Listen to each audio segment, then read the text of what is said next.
And then, of course, the other thing that happens is this. Well, it involves a set of letters Thomas Hutchinson had written to a British official in the 1760s explaining the political situation in Massachusetts.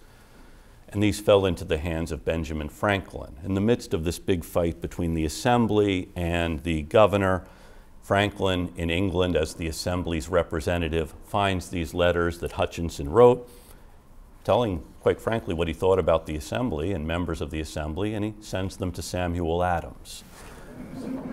With a stricture of secrecy, these are private letters and can't be published under any circumstances. He tells Adams that, and Adams knows exactly what to do with letters that can't be published under any circumstances. He locks the doors to the Assembly chamber and has the clerk read them to the members of the Assembly, who catch certain phrases. You know, these people can't expect, having ventured 3,000 miles from England, that they would enjoy all the rights of Englishmen. And maybe they have to be crushed a little bit so they can appreciate how good it is under the British Empire. And maybe what we should do is bring a few ringleaders back to stand trial and execution dock, and that will calm things down.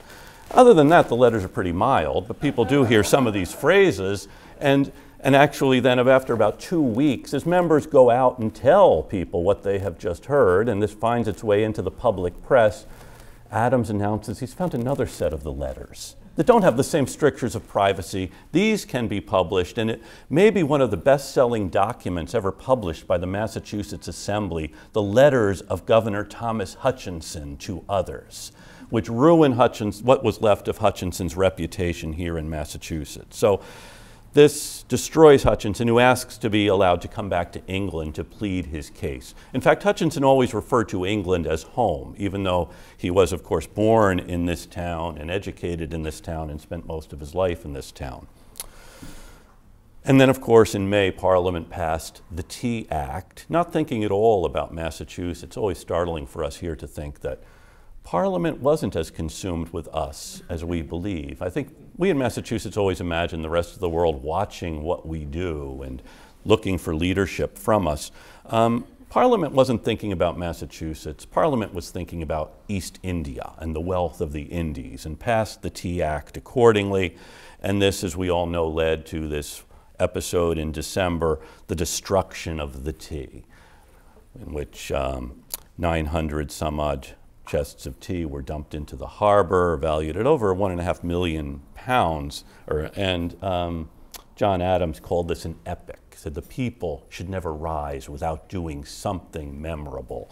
And this he thought was sublime.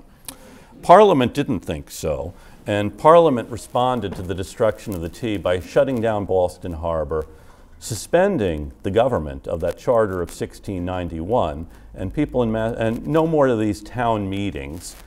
People didn't like Thomas Hutchinson as governor. The new governor would be General Thomas Gage, the commander of British military forces in North America. Also, for good measure, Franklin was stripped of his position as Postmaster General.